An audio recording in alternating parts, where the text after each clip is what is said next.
welcome to the Sports Note for Sunday, March 30th. I can't believe Tuesday is going to be April already. But I've actually been off for a couple of weeks here. You see, we've had some very busy Wise Guy sports shows. Been paying a lot of attention to the NCAA men's basketball tournament. I actually took off the Thursday and Friday to open the tournament. Been very successful for me, not from a gambling standpoint or anything like that, but just kind of picking winners going round by round.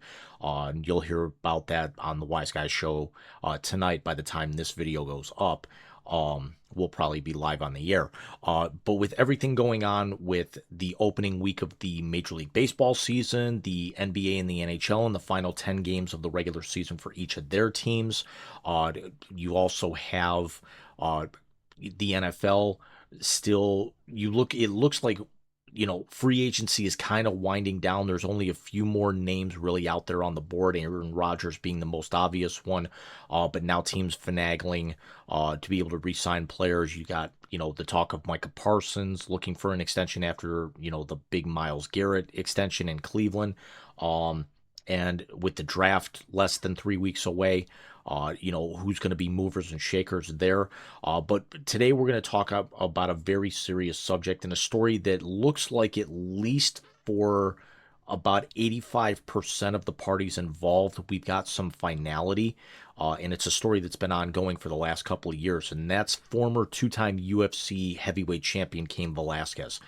Now, Velasquez last fought in the UFC back in 2019, where he was stopped in 26 seconds by current Bellator and hopefully soon PFL champion Francis Ngannou in the main event of a UFC fight night. But we all remember Velasquez primarily for his destruction of Brock Lesnar when he won the UFC heavyweight title for the first time, where he left Lesnar at about as bloody as half the two-tone shorts that Lesnar was wearing that night, where Lesnar tried to take him down twice, and Velasquez popped up within 5 seconds each time. And then the legendary trilogy against Junior Dos Santos, where that belt was on the line on multiple occasions. Dos Santos beating Velasquez in the second one. Winning the first one. Velasquez gets it back. And then after Velasquez had won the title the second time, there was the rubber match where Velasquez was really, even more dominant than he was the first time, and Dos Santos, you could definitely tell, was coming down towards the end of his career. But Velasquez has also made appearances with pro wrestling promotions, but really has kind of stayed, I don't want to say completely out of the public eye, in regards to mixed martial arts and everything since the 2019 retirement, but has definitely lived a little bit more of a traditional life, and that also involved having a couple of kids, and most notably has a 4-year-old son, or at the time was 4 years old, and was in a daycare, and Velasquez proceeded to go on a nearly 11-mile car chase and fire multiple shots with a .40 caliber handgun at the vehicle of the 3 individuals that were in that vehicle. And you're going to find out why here in just a second. Now, I am not a parent. Children were never in the cards for me. I was never a fan of having kids of my own. I like kids. I just was, again, it was just never in my cards. And too late in life to have any of my own. But we all have parents. We all have friends or siblings that that are parents. My brother has 2 wonderful kids, and I love my niece and nephew very much. My co-host Michael, his son Bobby is going to turn 4 very soon.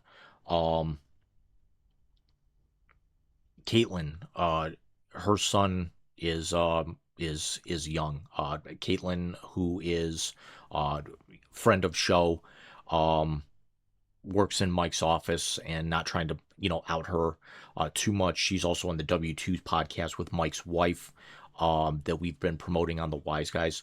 But there is nothing that that a parent would ever do um, should something happen to their kid, and especially in a case like what Velasquez has, and the story was that back on Monday, Cain Velasquez was sentenced 5 years in prison and then an additional 4 years worth of supervised probation for multiple charges, which included attempted murder, assault with a deadly weapon, and weapons charges. Um, After he shot at a vehicle containing Harry Goulart Jr., Goulart's stepfather, and Paul Bender, and his mother Patty Bender, back in February of 2022. Now, this was not a case of um, road rage or anything of that nature. Um, it involved that Velasquez was convinced that Goulart had molested his 4-year-old son in the daycare, which was owned uh, by the Benders. Um, and when Velasquez shot at the vehicle, he missed Goulart, but ended up striking Paul Bender in the torso and in the arm, non-life threatening injuries. Uh, Velasquez was arrested without incident a very, very short time thereafter.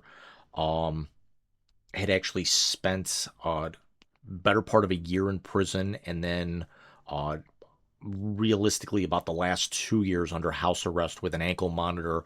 He was allowed to travel for some appearances, most notably being in Southern California where this took place, where Velasquez resides. Um, was allowed to travel to Arizona for a AAA Lucha Libre wrestling event, which AAA wrestling is the top wrestling organization based in Mexico, and also has very close ties to running shows in the United States. Um, Several times throughout the year. So they had a big event in Arizona, and Velasquez was allowed to travel, had his ankle monitor removed, was allowed to take part in the event, and then the ankle monitor was placed back on immediately thereafter, and he was returned back to house arrest uh, later that day, or the following day, or something of that nature. Um, but the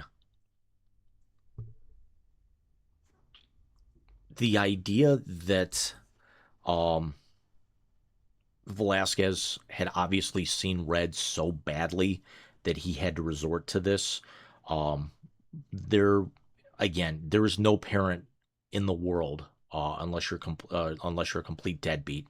But there is no parent that would not do something like that if it was their kid involved. Now, um, Velasquez's reaction justified his actions completely unjust, and cannot happen. Um, there's no two ways about that. Um, and then Velasquez pleaded no contest in August of 2024 to all of these charges. Um, and then uh, he actually ended up receiving credit for just shy of 1,300 days, which actually means now after this sentencing, he's only going to end up having to spend about 520, 530 some odd days in prison before his probation begins. And again, it will be supervised probation. So, Velasquez will definitely have served his time. But this is not a there is a light at the end of the tunnel here that yes, Velasquez is, facing 9 years between the prison time um and the probation, and the possibility that the probation be cut short for good behavior, et cetera, et cetera. um because it's not like he's going to go further with this, because he also has a civil lawsuit against Goulart um, for this, and Goulart is currently uh, on trial for the allegations in a criminal fashion. Um, so Goulart is certainly not out of the realm of possibility of this as well. And if Goulart is convicted, um, ask Larry Nasser what happens when somebody who commits that type of crime goes to prison. Um, because remember, Nasser had to be moved not long ago, in recent memory, after he was stabbed by another inmate nearly a dozen times. Um, he had to be moved from Florida to Pennsylvania to continue his sentence, and Nasser's not going to get out of prison until he's 104 years old, assuming he gets released with good behavior on probation, from what I read. So you know, he's still got decades more behind bars. Um, would and but remember, Nasser did this to dozens of young girls, where Goulart, Velasquez's son, is the only one that we know of for right now, but who's to say that if more comes to light that he's going to see decades behind bars himself?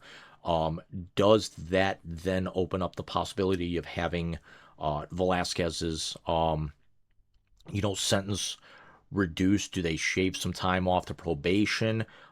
Do they actually expunge some of the prison time from his record? Even if we don't have official sentencing with Goulart, as that's still, with continuances and everything, that's still ongoing in the courts. Um, you know, could we actually see something with the Goulart trial hopefully end, this year? Whereas, with Velasquez going back to prison, he'll have a more than half of that remaining sentence finished by that point.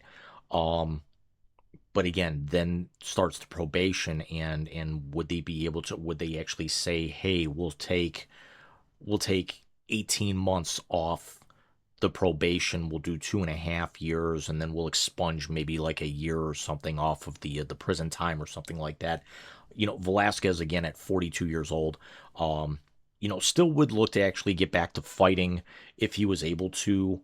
Do they actually change it from him actually sitting in prison to actually, going back to like house arrest or something of that nature, because of the time that he already spent in prison and also previously under house arrest?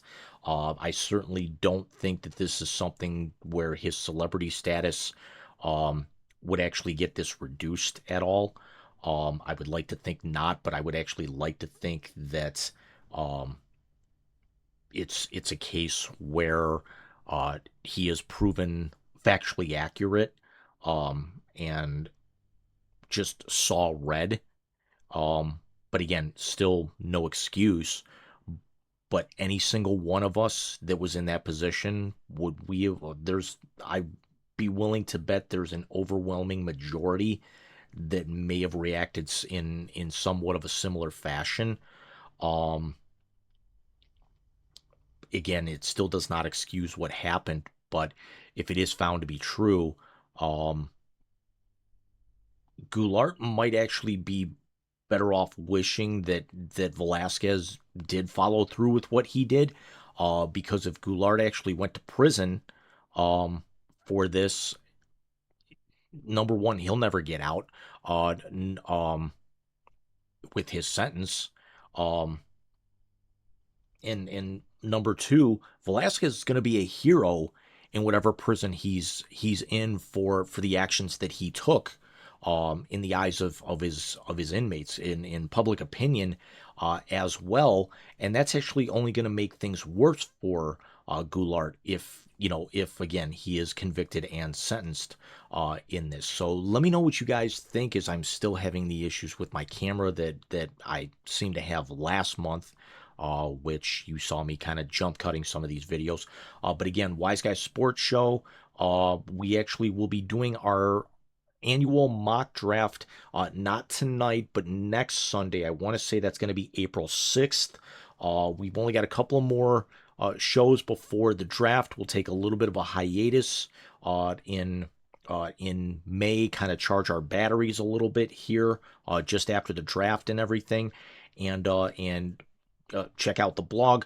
Go check out Mike's blog, and I will see you guys very, very soon. Enjoy the rest of March Madness as the Final Four is set. And again, I will see you guys in the next one.